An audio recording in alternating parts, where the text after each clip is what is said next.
আমাদের বড়রা চলে যাচ্ছেন, এটা আমাদের জন্য বেদনার কারণ, এটা আমাদের জন্য দুঃখ এবং কষ্টের কারণ। তবে ইনশাআল্লাহ হতাশার কোনো কারণ নেই। দুঃখ আছে হৃদয় জুড়ে, বেদনা আছে, আমাদের কষ্ট আছে, কিন্তু ইনশাআল্লাহ আমরা হতাশ নই, হতবিহ্বল নই।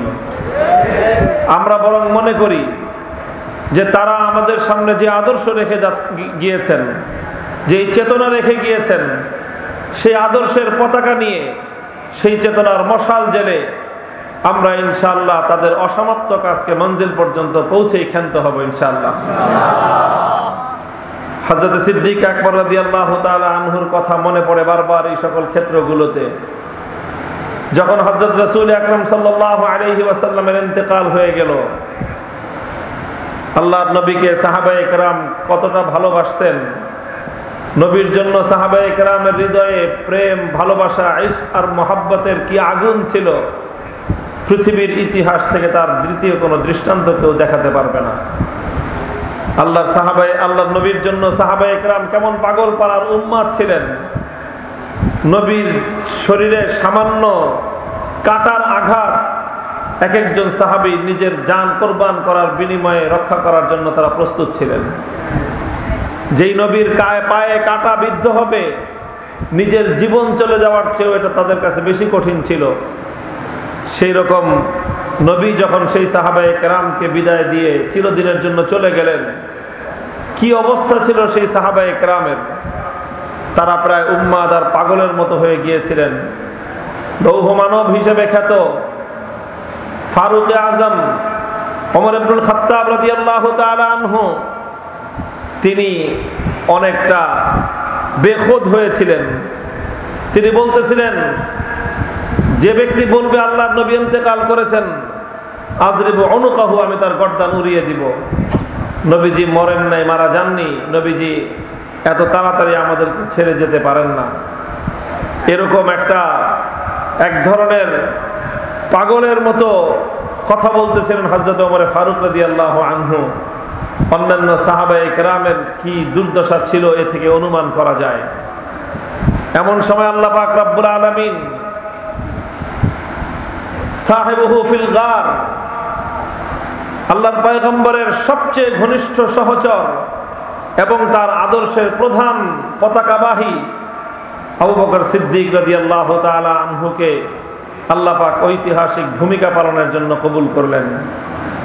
আবু বকর সিদ্দিক রাদিয়াল্লাহু তাআলা আনহু পাহাড়ের মতো দৃঢ় আর অবিচল থাকলেন।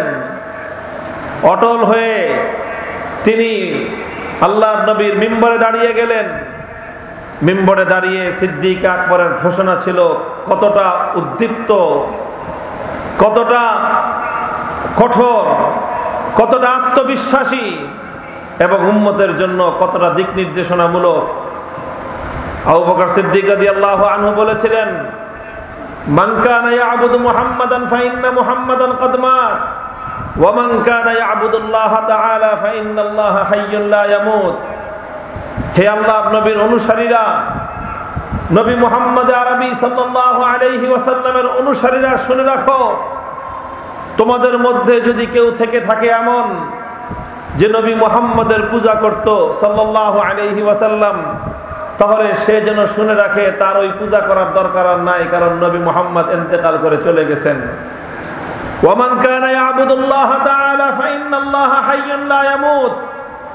যে নবী মুহাম্মদের পূজা করত না, বরং নবী মুহাম্মদের রব্বে মুহাম্মদ যিনি, নবীর যিনি রব আল্লাহ পাক রব্বুল আলামিনের ইবাদত করত, তার জেনে রাখা উচিত যে আল্লাহর ইবাদত তুমি করতে আগে, যে আল্লাহর ইবাদত করতাম আমরা আগে, সে আল্লাহ চিরঞ্জীব, তিনি কোনোদিন মরবেন না। সুতরাং তার ইবাদতের ক্ষেত্রে, তার আনুগত্যের ক্ষেত্রেও বিন্দু পরিমাণ অবহেলা করবার কোনো সুযোগ নেই।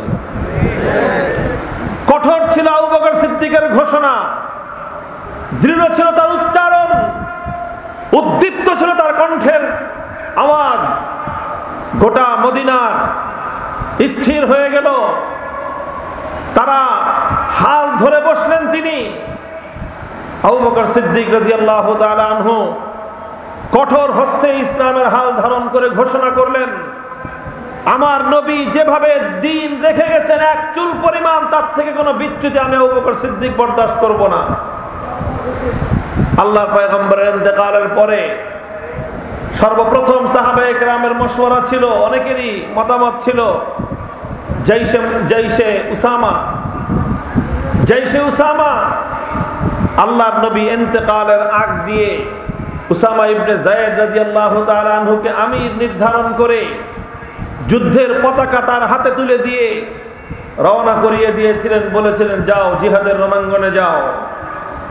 নবীজির ইন্তেকালের সংবাদ শুনে উসামা বাহিনী তাড়াতাড়ি পথিমধ্য থেকে মদিনায় ফিরে আসলেন।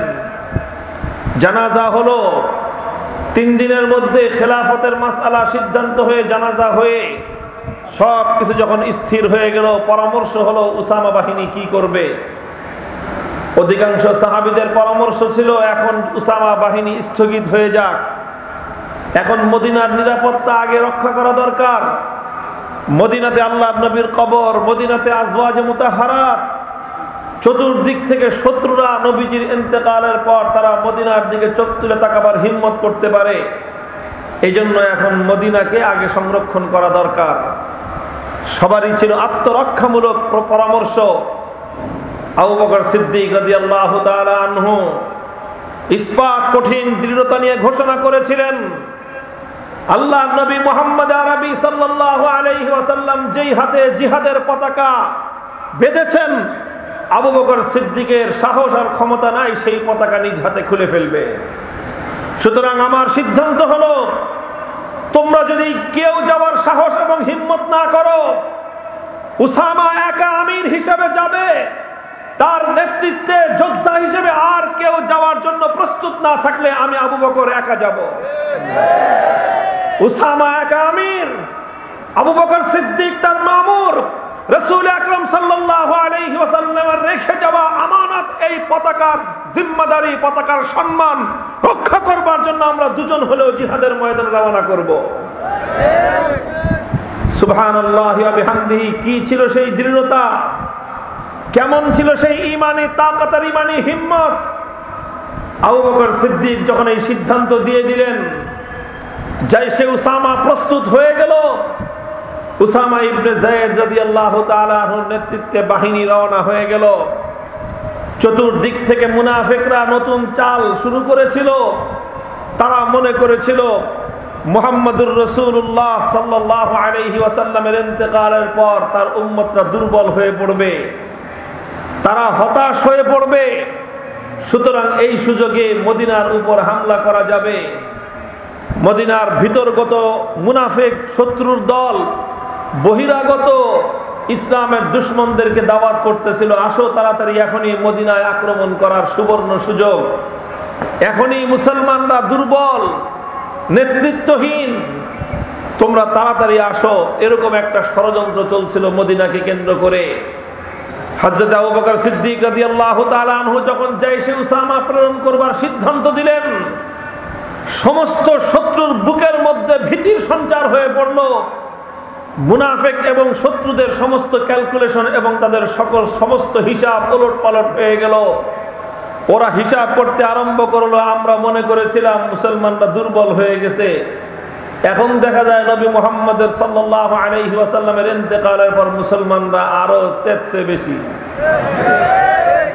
তারা দেখা যায় আরো বেশি তেজোদ্দীপ্ত। এখন নবীর ইন্তেকালের পর তার কবর দেওয়ার পর কবরের মাটিতে পানি ছিটিয়ে দেওয়া হয়েছিল, সে পানি এখনো শুকিয়ে যায় নাই। এত অল্প সময়ের মধ্যেই নবীর উত্তরসূরিরা জিহাদের ঝান্ডা নিয়ে সামনে অগ্রসর হয়েছে।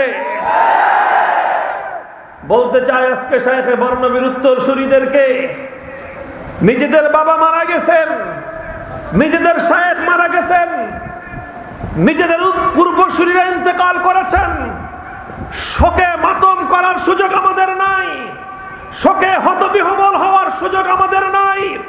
আমরা মুহাম্মদ আরবির উম্মত, আমরা সিদ্দিক আকবরের অনুসারী। আমাদের পূর্বসূরি এক একজন ইন্তেকাল করবে, তার আদর্শের ঝান্ডা নিয়ে জিহাদের ময়দানে যাওয়ার জন্য প্রস্তুত থাকতে হবে।